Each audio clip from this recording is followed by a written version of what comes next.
Hello. കുറേ നാളായിട്ട് വിചാരിക്കുന്നൊരു കാര്യമാണ് മുറിയുടെ ഏതെങ്കിലും ഒരു കോർണറിൽ ഒരു ആർട്ട് കോർണർ പോലെ സെറ്റ് ചെയ്യണമെന്ന്. എന്ന് വെച്ച് കഴിഞ്ഞാൽ ഒരു വാള് നിറയെ കുറച്ച് പെയിൻറ്റിങ്സൊക്കെ ആയിട്ട് ഒന്ന് ഭംഗിയാക്കി വെക്കണം. അത് കാണുമ്പോൾ ഒരു ഇൻസ്പിറേഷനൊക്കെ ഉണ്ടാവുമല്ലോ. അപ്പോൾ അതിന് വേണ്ടിയിട്ടൊന്ന് ഭംഗിയാക്കി വെക്കണം എന്ന് അങ്ങനെ കുറേ നാളായിട്ട് ആഗ്രഹിച്ച് ഇന്നാണത് ചെയ്യാനായിട്ട് പറ്റിയത്. അപ്പോൾ അത് ജസ്റ്റ് വീഡിയോ ഒക്കെ എന്നേ ഉള്ളൂ. അപ്പോൾ ഇതൊരു വലിയ പെയിൻറ്റിങ് വീഡിയോ ഒന്നും അല്ലാത്തത് കൊണ്ട് എത്രത്തോളം അത് ഇൻട്രസ്റ്റിംഗ് ആയിരിക്കും എന്നൊന്നും അറിഞ്ഞുകൂടാ. എന്തായാലും ഞാൻ ചെയ്ത പ്രോസസ്സ് നിങ്ങളുമായിട്ടൊന്ന് ഷെയർ ചെയ്യാമെന്ന് വിചാരിച്ചു. അപ്പോൾ അതിന് വേണ്ടി ആദ്യം ചെയ്തുകൊണ്ടിരിക്കുന്നത് ഇഷ്ടപ്പെട്ട കുറച്ച് പെയിൻറ്റിങ്സ് സെലക്ട് ചെയ്യുക എന്ന് പറയുന്നതാണ്.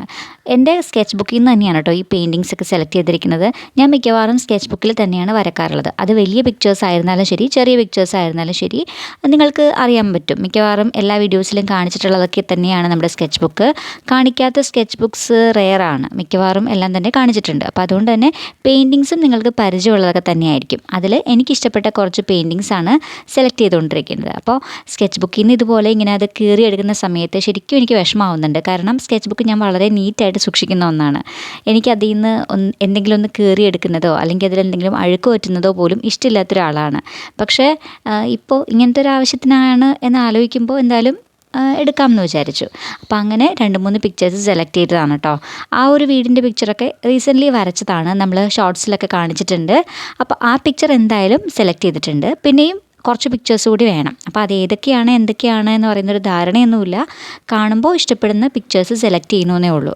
പിന്നെ അതിനോടൊപ്പം തന്നെ സ്കെച്ച് ബുക്കിൽ ഞാൻ വരച്ച സമയത്തൊക്കെ മിക്കവാറും 2 പേജിലും അപ്പുറവും ഇപ്പുറവും ഒക്കെ വരച്ചിട്ടുണ്ട്. അപ്പോൾ അതുകൊണ്ട് തന്നെ അങ്ങനെയുള്ള പിക്ചേഴ്സ് സെലക്ട് ചെയ്യാനായിട്ട് പറ്റില്ല.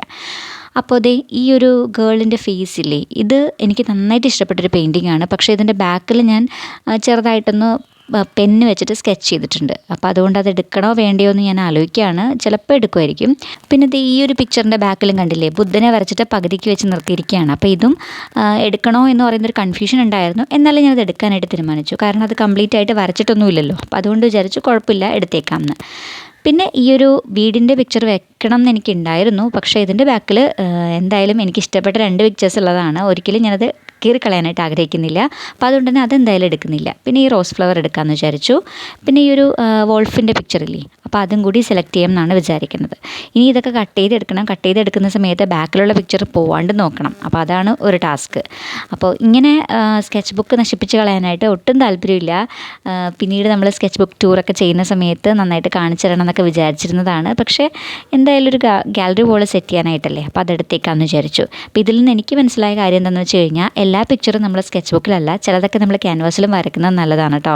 ഞാൻ ക്യാൻവാസിൽ വരയ്ക്കുകയും ചെയ്യാത്ത ഒരാളാണ്. എനിക്ക് പേടിയായിരുന്നു ഇത്രയും നാൾ. ഞാൻ വരയ്ക്കുന്ന ഒന്നും പെർഫെക്റ്റ് ആയിട്ട് എനിക്കിതുവരെ ഫീൽ ചെയ്തിട്ടില്ല.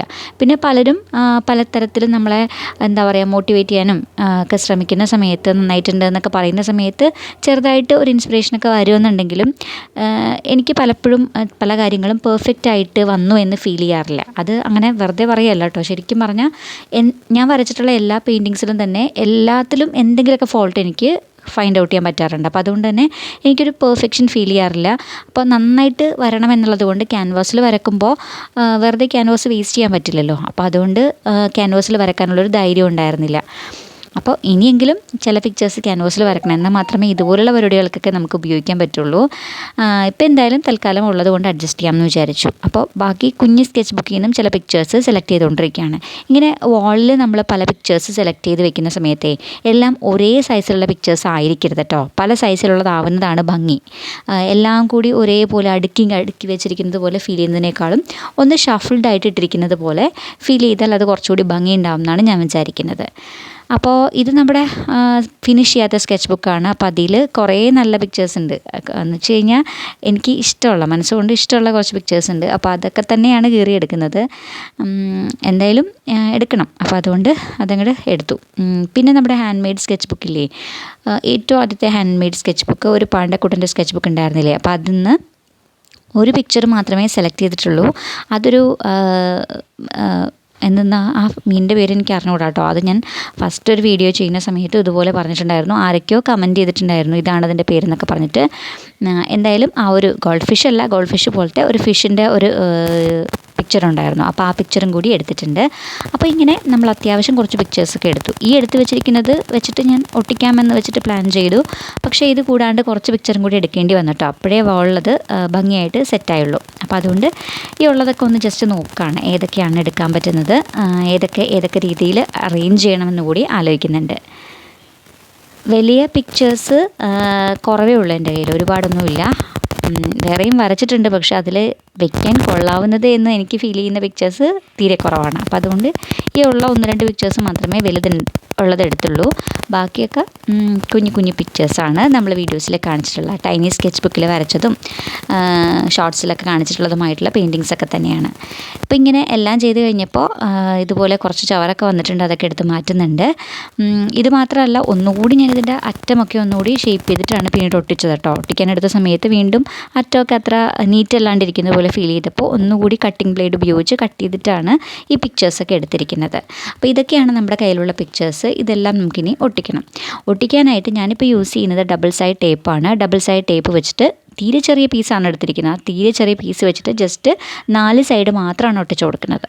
പേപ്പർ ആയതുകൊണ്ട് അങ്ങനെ ഭയങ്കരമായിട്ട് ഒട്ടിക്കണം എന്ന് അതിൻ്റെ ആവശ്യമില്ല. അപ്പോൾ നമ്മൾ ജസ്റ്റ് അതിരുന്നാൽ മാത്രം മതിയല്ലോ. അപ്പോൾ ഡബിൾ സൈഡ് ടേപ്പ് ഉണ്ടെങ്കിൽ അത് തന്നെയാണ് ധാരാളം. അപ്പോൾ ഇങ്ങനെയൊക്കെ സെറ്റ് ചെയ്യാൻ ആഗ്രഹിക്കുന്ന ആളുകളാണെന്നുണ്ടെങ്കിൽ ഇതൊരു നല്ല ഐഡിയ ആണ് കേട്ടോ. ഒരുപാട് എടുക്കാതിരിക്കുക. ഡബിൾ സൈഡ് ടേപ്പ് തീരെ ചെറിയ പീസ് മാത്രം എടുക്കുക, ഒരുപാട് വലിയ പീസൊന്നും എടുക്കേണ്ട ആവശ്യമില്ല. പിന്നീട് അത് പറിച്ചെടുക്കുന്ന സമയത്തും ഭിത്തിക്ക് ഒരുപക്ഷെ കേട് വരാൻ സാധ്യതയുണ്ട്. അപ്പോൾ അതുകൊണ്ട് തന്നെ ഡബിൾ സൈഡ് ടേപ്പ് എടുക്കുമ്പോൾ ചെറിയ പീസ് എടുക്കുക. പിന്നെ ചെറിയ പീസ് എടുക്കുക മാത്രമല്ല, ശ്രദ്ധിക്കേണ്ട ഒരു കാര്യം, ഡബിൾ സൈഡ് ടേപ്പ് ഒട്ടിക്കുന്നതിന് മുന്നേ 1-2 തവണ എവിടെയെങ്കിലും ഒട്ടിച്ച് വെച്ച് അതിൻ്റെ ഒരു പശ ഒന്ന് കളഞ്ഞിട്ട് ഒട്ടിക്കുന്നതായിരിക്കും നല്ലത്. അങ്ങനെ ചെയ്താലും ചില ഭാഗമൊക്കെ നമ്മൾ ഭിത്തിയൊക്കെ പൊളിച്ചെടുക്കുന്ന സമയത്ത് ഒരുപക്ഷെ അതൊക്കെ പറഞ്ഞു പോരാൻ സാധ്യതയുണ്ട്. എന്നിരുന്നാലും കുറച്ചൊക്കെ ചില ഭാഗമെങ്കിലും പെർഫെക്റ്റ് ആയിട്ട് നീറ്റായിട്ട് വലിയ ഡാമേജ് ഒന്നും ഇല്ലാണ്ട് കിട്ടാനായിട്ട് ഇങ്ങനെ ഒട്ടിക്കുന്നതായിരിക്കും നല്ലത്. അപ്പോൾ ദേ 1-2 പിക്ചേഴ്സൊക്കെ ഒട്ടിച്ച് വെച്ചു. ബാക്കിയുള്ളത് ഞാൻ ഒട്ടിച്ചുകൊണ്ടിരിക്കുകയാണ്. സൈഡൊക്കെ ചേർത്ത് വെച്ച് ഒട്ടിക്കുന്നുണ്ട്. തികയാത്ത ഭാഗം വേറെയും സ്കെച്ച് ബുക്കിൽ നിന്ന് ചില പിക്ചേഴ്സൊക്കെ കട്ട് ചെയ്തെടുക്കുന്നുണ്ട്. അപ്പോൾ അതിൽ 1-2 ചാർക്കോൾ ഡ്രോയിങ്സും കൂടി എടുത്തിട്ടുണ്ട് കേട്ടോ. ചാർക്കോൾ ഡ്രോയിങ്സ് എടുത്ത് ഒട്ടിച്ചൊക്കെ കഴിഞ്ഞപ്പോൾ ഞാൻ വിചാരിച്ചു ശരിക്കും ഇങ്ങനെ ആയിരുന്നില്ല, കുറച്ചുകൂടി അത് ഒരു പ്ലാനിങ്ങോടെ അറേഞ്ച് ചെയ്യണമായിരുന്നു എന്ന്. ശരിക്കും നമ്മൾ വേണമെങ്കിൽ ക്യാൻവയിലിട്ട് ഒന്ന് സെറ്റ് ചെയ്തിട്ട് ചെയ്താൽ മതിയായിരുന്നു എന്ന് തോന്നി. ക്യാൻവയിൽ നമുക്കിങ്ങനെ ഫോട്ടോസൊക്കെ വെക്കുന്ന രീതി ഒന്ന് അറേഞ്ച് ചെയ്തെടുക്കാൻ പറ്റുമല്ലോ. നമ്മൾ ഈ നമ്മുടെ വിഷൻ ബോർഡൊക്കെ സെറ്റ് ചെയ്തില്ലേ, വിഷൻ ബോർഡൊക്കെ സെറ്റ് ചെയ്ത സമയത്ത് ക്യാൻവയിലാണ് നമ്മളത് സെറ്റ് ചെയ്തെടുത്തത് അല്ലേ. അപ്പോൾ അതുപോലെ ക്യാൻവയിൽ ഏതൊക്കെ പിക്ചേഴ്സ് എവിടെയൊക്കെ വെക്കണം എന്ന് ഓർഡർ നോക്കി ഒന്ന് അറേഞ്ച് ചെയ്ത് വെച്ചതിന് ശേഷം ഞാനത് ചെയ്തിരുന്നെങ്കിൽ കുറച്ചുകൂടി പെർഫെക്റ്റ് ആയിട്ട് ചെയ്യാൻ പറ്റിയേനെ എന്ന് പിന്നീട് തോന്നി.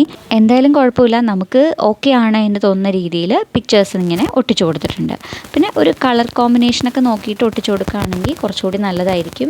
ഞാനങ്ങനെ എല്ലാ കാര്യങ്ങളിലും നോക്കിയിട്ടില്ല, ചിലത് അവിടെ ഫിറ്റ് ആവുന്ന രീതിയിലും ചില പിക്ചേഴ്സ് അവിടെ ഒട്ടിച്ചു കൊടുത്തിട്ടുണ്ട്. ചില ഗ്യാപ്പൊക്കെ വരുന്ന സമയത്ത് ചെറിയ പിക്ചറേ അവിടെ ഒട്ടിക്കാൻ പറ്റുള്ളൂ എന്നുള്ളത് ഉണ്ടെങ്കിൽ അങ്ങനെ ചെറിയ പിക്ചറും ഒട്ടിച്ചു കൊടുത്തിട്ടുണ്ട്. പക്ഷേ എന്നാലും നമ്മളൊരു കളർ നോക്കുക. എല്ലാം ഒരേ കളർ ഒരേ സൈഡിൽ വരുന്നതിനേക്കാളും പല കളേഴ്സ് വരുമ്പോഴായിരിക്കും കുറച്ചുകൂടി ഭംഗിയുണ്ടാവുക. അപ്പോൾ അങ്ങനെ 2 സൈഡും ചേർത്ത് ഒട്ടിച്ചു കൊടുത്തിട്ടുണ്ട്. ഈ ഒരു കടലിൻ്റെ പിക്ചറൊക്കെ എനിക്ക് വളരെ ഇഷ്ടമുള്ളതായിരുന്നു കേട്ടോ. അതെനിക്ക് ഫ്രെയിം ചെയ്യണമെന്ന് ആഗ്രഹം ഉണ്ടായിരുന്നൊരു പിക്ചറാണ്. പക്ഷേ സാരമില്ല, നമുക്ക് ഗാലറി വോൾ സെറ്റ് ചെയ്തപ്പോൾ അതെന്തായാലും ഉപയോഗിക്കാൻ പറ്റിയല്ലോ. അപ്പോൾ അതേ ഇങ്ങനെയാണ് നമ്മുടെ ഡെസ്ക് ഉള്ളത്. ഇനി ഈ ഡെസ്കും ചുറ്റുമുള്ള കാര്യങ്ങളൊക്കെ ഒന്നുകൂടി സെറ്റ് ആവാനുണ്ട്. ഞങ്ങളിവിടെ വന്നിട്ട് അധികം ദിവസം ആയില്ല. അപ്പോൾ അതുകൊണ്ട് തന്നെ കംപ്ലീറ്റ് ആയിട്ട് എല്ലാ കാര്യങ്ങളൊന്നും സെറ്റായിട്ടില്ല. കർട്ടനും കാര്യങ്ങളൊന്നും സെറ്റായിട്ടില്ല. അപ്പോൾ അതുകൊണ്ട് തന്നെ മുറി കംപ്ലീറ്റ് ആയിട്ട് സെറ്റായിട്ടില്ല. ഡെസ്കും കൃത്യമായിട്ട് ഓർഗനൈസ് ചെയ്തിട്ടില്ല. ഉള്ള കാര്യങ്ങളൊക്കെ എടുത്തിട്ട് അവിടെ ഇവിടെയൊക്കെ ആയിട്ട് വെച്ചിട്ടുണ്ടെന്ന് മാത്രമേ ഉള്ളൂ. അപ്പോൾ അതിൻ്റെ മീതെയുള്ള ഭാഗം കാണുമ്പോൾ ഇങ്ങനെയാണുള്ളത്.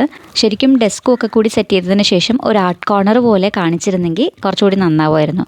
കാണിച്ചിരുന്നെങ്കിൽ എന്ന് മാത്രമല്ല കേട്ടോ, ആർട്ട് കോർണറായിട്ട് അത് സെറ്റ് ചെയ്തെടുക്കണം എന്നാണ് എൻ്റെ ആഗ്രഹം. അവിടെ കുറച്ച് ഓർഗനൈസേഴ്സും കൂടി വന്നാൽ മാത്രമേ നമ്മുടെ കയ്യിലുള്ള ആർട്ട് സപ്ലൈസ് എല്ലാം അവിടെ ഫിറ്റ് ഇൻ ആവുള്ളൂ, ആ ഡെസ്കിൽ വെക്കാനായിട്ട് പറ്റുള്ളൂ. ഇപ്പം ഞാനത് കുറേയൊക്കെ എടുത്ത് താഴേക്കാണ് വെച്ചിരിക്കുന്നത്.